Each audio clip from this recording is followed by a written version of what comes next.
네, 안녕하세요, 학생 여러분. 오늘은 다항식의 연산 두 번째 시간, 다항식의 덧셈과 뺄셈에 대해서 공부하도록 하겠습니다. 오늘의 학습 목표는 다항식의 동류항을 구분하고 식을 정리할 수 있다. 두 번째는 다항식의 덧셈과 뺄셈 연산을 할 수 있다. 이렇게 두 가지 주제를 가지고 공부해 보도록 하겠습니다.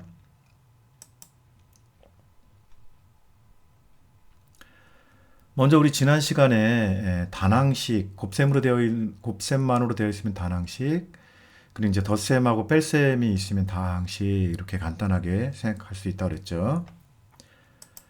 그리고 식의 종류에는 단항식이 있었고 단항식을 포함하는 다항식이 있었죠. 그림에서 보는 것처럼 곱셈만으로 또는 덧셈, 뺄셈이 있는 경우에 따라서 이렇게 구분이 됩니다. 그리고 만약에 미지수가 이렇게 분모에 가 있으면 그러면 이제 분수식이라고 그랬어요. 미지수 이렇게 분자에만 있으면은 이거는 이제 다항식이 되는 거고요. 이게 분수식하고 다항식을 합쳐서 우리는 유리식이다 이렇게 얘기합니다.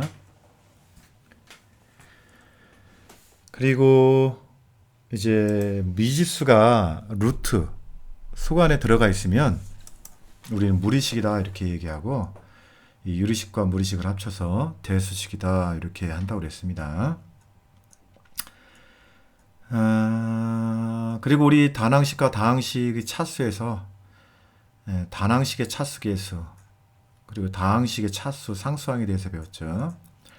단항식의 계수 중학교 때 배웠던 거하고 조금 달랐던 건 뭐냐면 그 나머지라고 그랬죠. 그러니까 x제곱의 계수를 구하여라 그러면 왼쪽에 있는 마이너스 7a가 아니라 나머지 x제곱을 제외한 나머지니까 마이너스 7a y 세제곱 이렇게 된다고 그랬습니다. 상수항도 x에 대한 2차 다항식인데 이거는 상수항은 x가 없는 것 이만큼을 상수항이다 이렇게 한다 그랬어요. 꼭 숫자만 상수항이 아닙니다. 그 문자가 아닌 것들은 다 상수항이 된다 이렇게 생각하면 됩니다.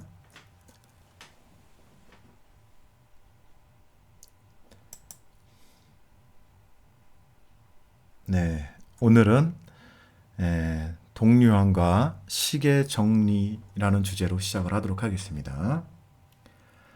자, 세 가지 주제를 가지고 먼저 배울 텐데요. 동류항을 정리한다, 다항식을 정리한다. 이렇게 세 가지 주제를 해보겠습니다.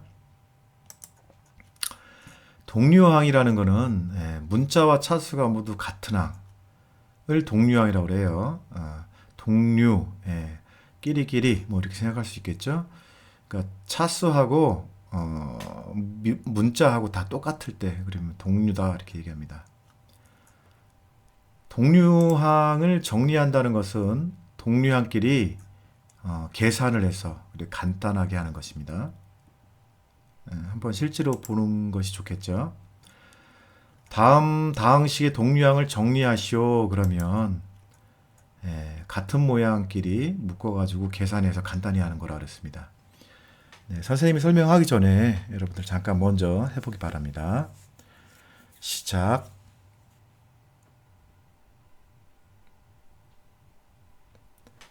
네, 선생님하고 같이 보도록 하겠습니다. 자, 먼저 순서가 동류항을 구분을 해야 돼요. 문자하고 차수가 다 똑같은 것이 누구누구가 있을까요? 선생님과 같이 한번 볼까요? 그리고 3x제곱 y하고 여기 마이너스 4x제곱 y가 있겠죠? 이 계수에 해당하는 이 숫자는 관계가 없고요. 문자만 x제곱 y 똑같으면 그러면 동류항이다 이렇게 말합니다. 또 누가 있습니까? 네, 그렇죠. xy제곱이 있죠. xy제곱. 네, 여기도 xy제곱. 마이너스 5 플러스 9 이렇게 두 가지가 있습니다. x제곱 y제곱은 혼자 있네요. 그죠? 두 번째는 동류항끼리 계산하는 거예요. 3x제곱 y 마이너스 4x제곱 y 그러면 3하고 마이너스 4만 보고 계산하면 마이너스 1이죠. 1은 안 쓰니까 마이너스 x제곱 y 이렇게 되고요. 둘이 계산하면요. 마이너스 5랑 9니까 4죠. 4y xy제곱 이렇게 됩니다. 혼자 있는 x제곱 y제곱도 이렇게 적어주고요. 그러면 동류항을 정리하여라. 예, 이렇게 된 겁니다. 그 다음 다항식을 정리한다라는 것이 무엇인지 보겠습니다. 다항식을 정리한다. 이 말은 특정한 문자에 대하여 동류항을 정리하고 어떻게 동류항끼리 계산하고 그러란 얘기예요. 그러고 난 다음에 순서 있게 나열하면 되는 거예요. 자, 요 순서 있게 나열하는 것이 처음 배우는 거네요. 그죠? 순서 있게 나열하는 것은 이제 두 가지 종류가 있는데요. 하나는 오름차순 정리가 있고 또 하나는 내림차순 정리가 있어요. 오름차순이니까 이거는 차수가 어떤 항부터 어떤 항의 순서로 나타내는 것일까요? 차수가 낮은 항부터 높은 항 이렇게 하면 되겠죠. 작은 항부터 큰 항 뭐 이렇게 얘기할 수도 있겠습니다. 자, 다시 말해서 상수항 1차, 2차, 3차 상수항은 0차 항 이렇게 생각할 수 있어요.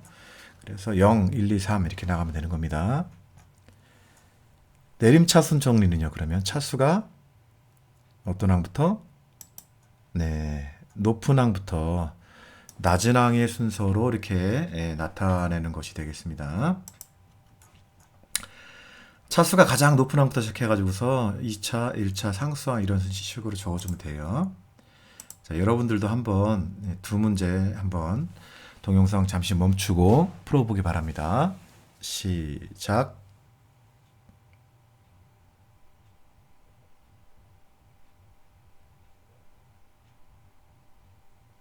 네, 다 풀어봤죠? 선생님하고 같이 한번 풀어보겠습니다. x에 대한 오름차순이니까 오름차순은 상수항부터 적어야 되겠죠? 여기서 상수항은 즉 x가 없는 항은 누굴까요? 이거 마이너스 3이죠? 그러니까 마이너스 3을 적고요. 그 다음 1차니까 1차 두 개 동류항이 두 개 있네요. 2x하고 마이너스 4x 둘이 계산하면 얼마예요? 마이너스 2x 그 다음에 2차시니까 플러스 5x제곱 플러스 x세제곱 이렇게 해주면 되겠죠. 이렇게 나온 사람들은 다 옳게 답한 것이 되겠습니다. 자, 밑에 거 y에 대한 내림차순을 정리하라고 그랬는데 y에 대한 내림차순이니까 x는 숫자처럼 취급을 해버려요. x는 문자가 아닌 것으로 취급을 해봅니다. 숫자처럼 취급해요. 그러니까 오로지 y만 보세요. y만. 내림차수니까 가장 큰 것부터 적어야 되겠죠. y가 가장 큰 거, y의 차수가. 요거 제곱이 제일 크네요. 그죠? 그래서 x제곱, y제곱이 제일 먼저 적어야 되겠고요. 그 다음에 y에 대한 1차식은 누구 있을까요? 동류항이 이렇게 있죠. 여기 두 개. 6x제곱 y랑 있네요. 그죠? 그럼 y로다 묶어주면 6x제곱 플러스 1 이렇게 되고요. 상수항은 이렇게 두 개 있겠죠? 그래서 이렇게 적어주면 됩니다. y제곱, y 갖다 묶어준 거, y가 없는 것들 이렇게 적으면 됩니다. 내림차순이나 오름차순으로 적어질 때 혹시 다른 문자가 있으면 이렇게 내림차순으로 적어줍니다. 이것도 비록 이건 오름차순이지만 상수항 적을 때는 내림차순으로 이렇게 관습적으로 이렇게 적어줍니다. 자, 또 선생님 근데 오름차순 정리하고 내림차순 정리하고 언제 씁니까? 라고 물을 수가 있을 거예요. 내림차순 정리 이렇게 내림차순 정리하는 것은 수학에서 주로 많이 써요. 수학하는 사람들은 거의 대부분을 이렇게 내림차순으로 정리합니다. 왜냐하면 이렇게 차수를 적을 때 제일 큰 거를 정하고 시작하거든요. 그래서 이렇게 내림차순 정리를 합니다. 그럼 오름차순으로 정리하는 거예요, 선생님? 요거는 주로 과학 하시는 분들이 쓰는 겁니다. 어떠한 실험을 할 때요, 가장 가까운 거, 미세한 거, 그 다음 미세한 거, 그 다음 미세한 거 이렇게 나가거든요. 과학은 실험을 해서 결과가 얻어져야 돼요. 그래서 끝이 언제 끝날지 몰라요. 그래서 이렇게 오름차순 정리를 주로 사용을 합니다. 네, 정리하세요. 잠시 후 다음 페이지 넘어가겠습니다.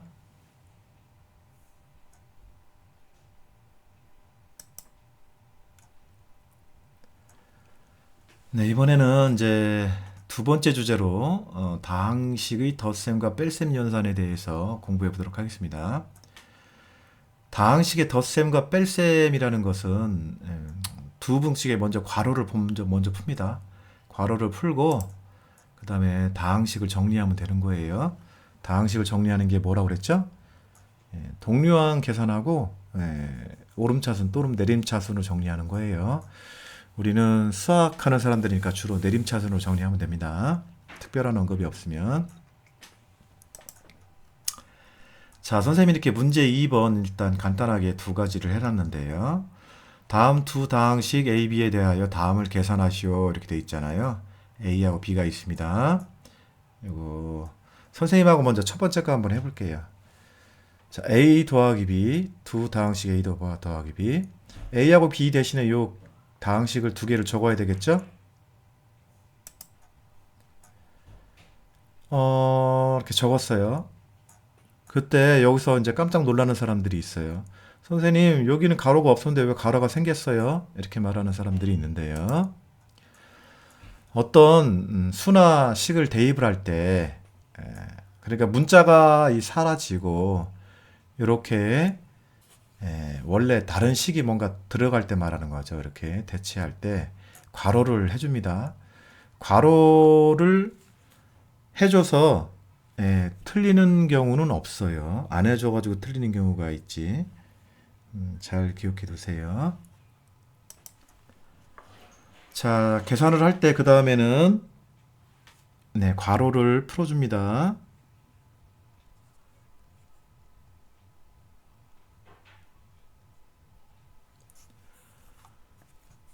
그 다음에는요, 이렇게 동류항을 묶어서 계산합니다.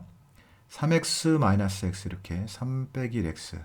x가 공통이 있으니까 이렇게 묶어주죠. y 동류항 계산하는데 마이너스 1 플러스 3 이렇게 여기 가운데는 플러스라고 적어주고요. y 공통이 있으면 묶어주고요. 상수항 이렇게 해줍니다. 중학교 때 우리 분배 법칙, 곱셈 공식, 인수분해 공식 이런 거 배웠죠. 그죠? 분배 법칙은 A를 괄호 수간으로 이렇게 나눠주는 거, 나누어주는 걸 분배해 주는 거, 그래서 분배 법칙이라고 그러죠. AX 더하기 AY 이렇게 말한다고 그랬습니다. 그런데 요 위에 있는 식을 거꾸로 쓰면 이렇게 되는 거죠. 만약에 공통인 수가 있으면 괄호 바깥으로 빼고 이렇게 나머지를 여기까 괄호 수간에다 넣을 수 있다. 이렇게 되는 거죠. 인수를 이렇게 공통인수 이렇게 빼는 겁니다. 공식을 외울 때는 이렇게 왼쪽에서 오른쪽으로 10번을 썼으면 오른쪽에서 왼쪽도 이렇게 10번을 써서 외워야 돼요. 그래야지 인식이 들어옵니다. 꼭 기억해 두세요. 한번 연습을 해볼까요? 마이너스 3x 더하기 6y 이렇게 돼 있잖아요. 공통으로 마이너스 3이 곱해져 있다고 치면 x하고 여기는 마이너스 2를 곱하면 되는 거니까 이렇게 되겠죠. 검토하려면 둘이 서로 해보면 똑같이 나오면 되는 거죠. 또는 똑같이 3이 있다고 생각하면요. 3으로 묶어주면 마이너스 x하고 2y가 요 수간으로 쏙 들어가는 거예요. 이렇게 해주면 되는 겁니다. 그래서 요 묶어준 거 그렇게 해석을 하면 됩니다. 자, 이제 계산하면 되는 거니까 2x, 2y, 마이너스 1 이렇게 해주면 되겠죠. 자, 여러분들도 한번 이렇게 괄호 2번 해보기 바랍니다. 자, 시작.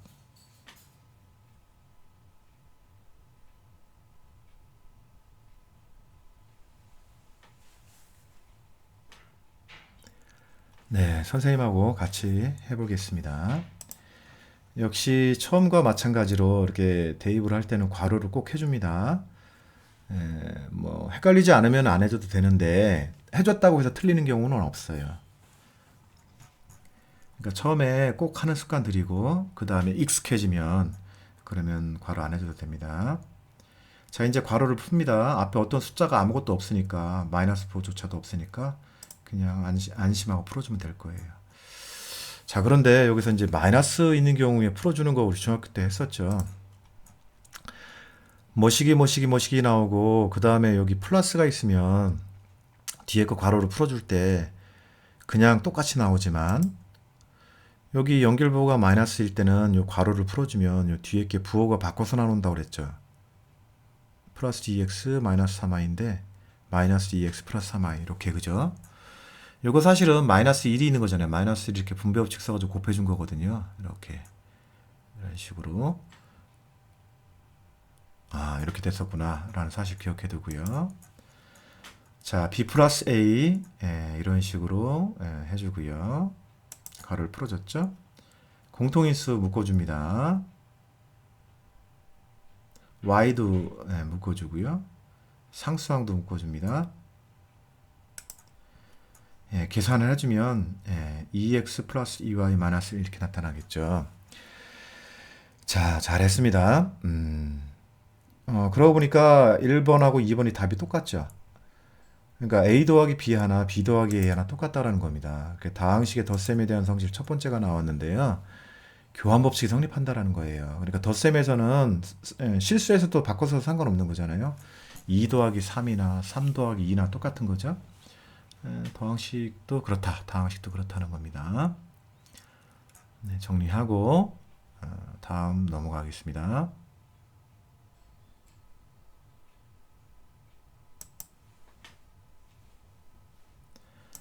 자, 문제 2번에 3번, 4번, 5번, 6번을 선생님 문제를 적어놨는데 한번 정답을 보기 전에 먼저 여러분들이 풀어보기 바랍니다. 시작.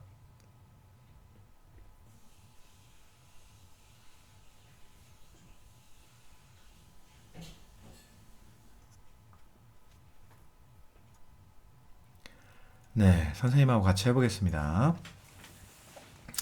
좀 빠르게 나갈게요. 이렇게 먼저 괄호를 해줬죠. 그리고 괄호를 풀어줄 때 요 마이너스 때문에 뒤에 이렇게 부호가 바뀌겠네요. 네, 동류항 계산해야 되겠죠. 네, 그 다음에 정리만 해주면 되겠습니다. 네, 그 다음 b 빼기 a하고 b의 위치를 바꾼 거죠. 정답이 똑같이 나올지 한번 알아보는 거죠. 대입하고요. 마이너스가 있는 경우에 뒤에 부호 바뀌는 거 잊지 말고요.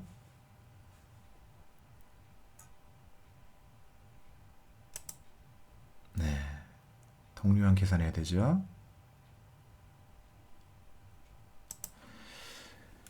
자, 이렇게 됐습니다.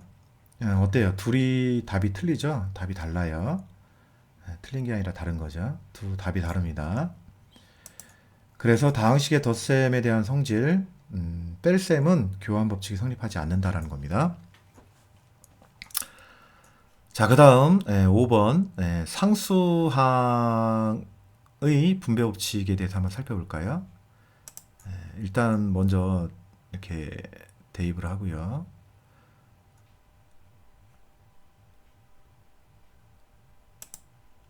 소간의 거 먼저 괄호 풀어서 먼저 계산했습니다. a 빼기 b는 왼쪽에 있으니까 요거 4x-4y 플러스 3을 그대로 대입해도 상관없어요. 이렇게 그럼 마이너스를 분배법칙 써주면 마이너스 8x 플러스 8y 마이너스 6 이렇게 되겠죠. 자, 이번에는 요거를 이렇게 분배법칙을 써준 형태, 요거의 값이 얼마나 나오는지 한번 보겠습니다.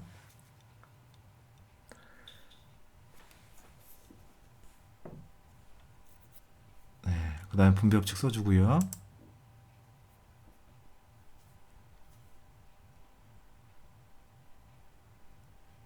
동류항 계산해야 되겠죠.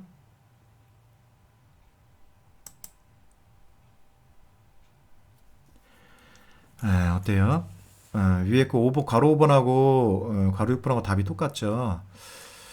우리는 일반적으로 이렇게 숫자에서 실수해서 분배법칙이 쓸 수 있는 것과 마찬가지로 이렇게 다항식일 때도 이렇게 상수에 대한 분배 법칙을 쓸 수 있다라는 거예요. 이렇게.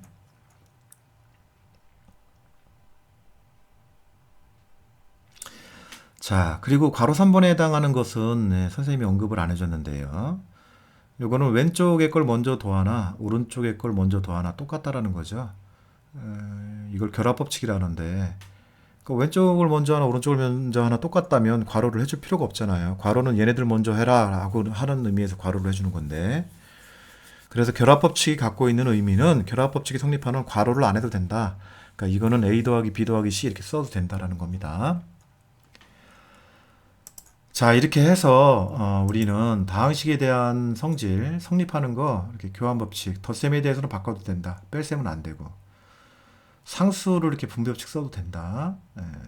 그 다음에 결합법칙이 성립한다. 그러니까 괄호를 하지 말자. 덧셈만 있다면. 그런 거 정리했고요. 자, 마지막으로 이렇게 문제 2번 다항식 ABC에 대해 다음을 간단히 하시오 이렇게 돼 있는데, 요거 1번, 2번, 3번 한번 여러분들 괄호를 풀어줘서 간단히 한번 해보기 바랍니다. 괄호만 풀면 돼요. 괄호 풀고 동류항 계산하면 돼요. 시작. 네, 선생님하고 또 보도록 하겠습니다. A 플러스 2B 372 21 빼기 3B 플러스 3C 이렇게 되겠죠. 요 분배법칙 써줘가지고서 마이너스 2A 그죠? 요거는 플러스 B 여기 있죠? 플러스 6B 있고요. 플러스 3C 있죠?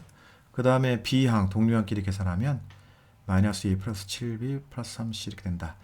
그래서 만약에 다항식 이거를 알려주고 이거를 계산하여라 그러면 여기다 대입하지 말고 이렇게 간단하게 한 다음에 여기다 대입해 오른쪽에다 대입하면 훨씬 더 낫겠죠?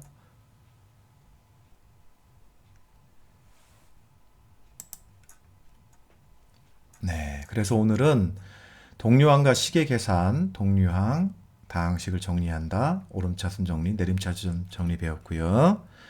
다항식의 덧셈과 뺄셈 연산에 대해서 이렇게 세 가지 성립하는 거 배웠습니다. 네, 오늘은 여기까지 하도록 하겠습니다. 모두 수고 많았습니다.